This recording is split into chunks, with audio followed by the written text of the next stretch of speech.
Welcome to the program. My name is Grace Kuria.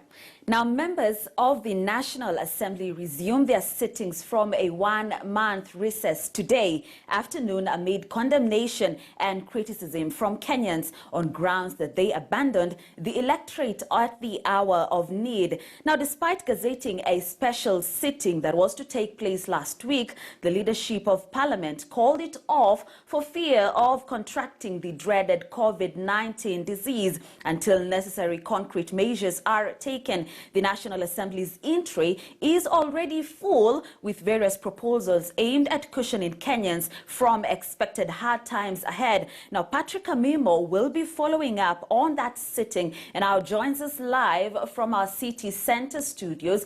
Good afternoon, Amimo. Great to see you. Now, before we even talk about matters social distancing in Parliament today, talk to us rather about Parliament's entry today, Amimo. Good.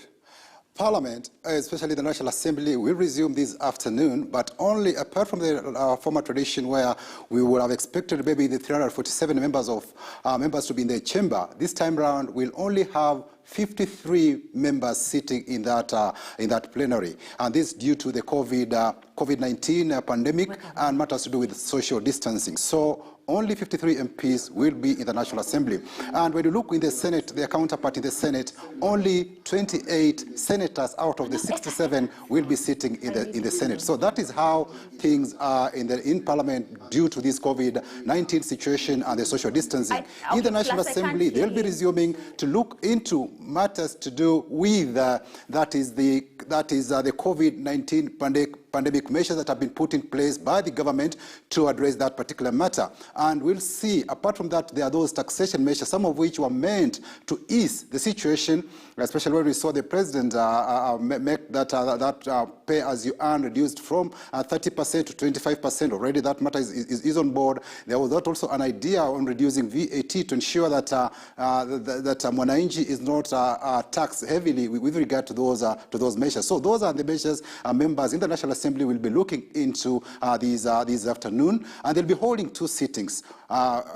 Despite the fact that it's a single day, they'll be holding two sittings, and these mainly to ensure that they pass some of these particular taxation measures before to ensure that they are now in compliance with the law. And some of these particular proposals will be, especially the Budget and Appropriations Committee, will be looking into the 2019-2020 budget and be making some readjustments on those particular issues to ensure that there's money set aside for short-term and long-term to manage the COVID pandemic. And some of these monies will go into buying items like medical equipment, testing kits. There are also those physical those are PPE kits for our medics. They'll also be looking at some of those equipment like ventilators, which have come to be assumed to be handy when it comes to managing these the new coronavirus. The other matter that has also been proposed by the Budget and Appropriations Committee of the National Assembly is to do with they are recommending an establishment of a 1,000-bed capacity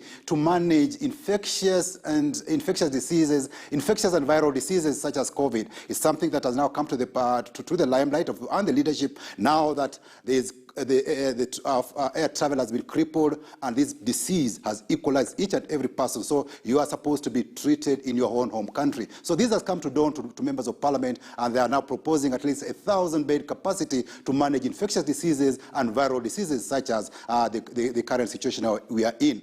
Apart from that, they'll also be looking, the sittings will not be on a daily basis as it were initially. They've now just chosen that after today's two sittings, the National Assembly will be having weekly sittings, that is on every Wednesday at 10. So we expect after today, the next sitting will be on Wednesday, the 22nd, followed by the 29th and 6th May, before the House now gets to the second session of the fourth session, which will be held on 2nd June. The other matter that now when we look into will be, apart from that, they'll also be looking at definitely the appointment of, there are some pending matters like the Teacher Service Commission. They have said 2 individuals The committee says on education says they should be rejected, and this is the nominees who've been identified is Mbage Njuguna and Leila Abdi. These are the committee says they should be rejected as members of TSC committee. The other matter that before the Senate will be receiving its report on the ad hoc report. They'll be getting the report for the first time in the Senate, which had been mandated to look into matters COVID.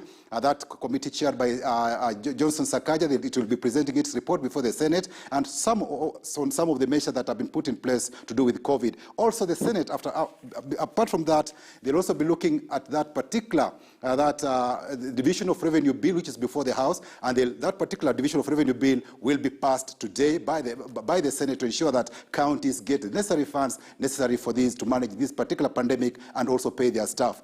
Apart from that, also the Senate will be, later in the afternoon, will be adjourning until May 5th. For the next sitting. So that is matters before both houses of parliament, both in the National Assembly and the Senate this afternoon. Grace. Indeed, Amimo, but before I let you go, now these members of parliament have been condemned, Amimo. They've been criticized by a section of Kenyans. Kenyans have been asking, where are they at this hour of need? Now, you speak to these people more than we do, Amimo. What are they saying? This particular, they are caught between a rock and a hard surface because most of the time the parliament mainly oversights and legislates. So they cannot, if the executive does not provide any agenda for them to work on, then parliament will be sitting in futility. That's why there are times you find maybe the House lacks business because either the executive has not come up either with bills or pieces of policy matters which members are supposed to look into and either approve or reject or maybe give some amendments. So like whatever is happening, that particular special sitting that was adjourned last week due to fears, panic about pandemic, that COVID matter. That's why we saw these particular matters, the various legislation that were in place was already, the Minister for the Treasury CS has brought that budget proposal for 2020-2021. It's a matter that the House will also be looking into because it's due on April 30th. So it's a matter that the Parliament will also be looking into. Grace.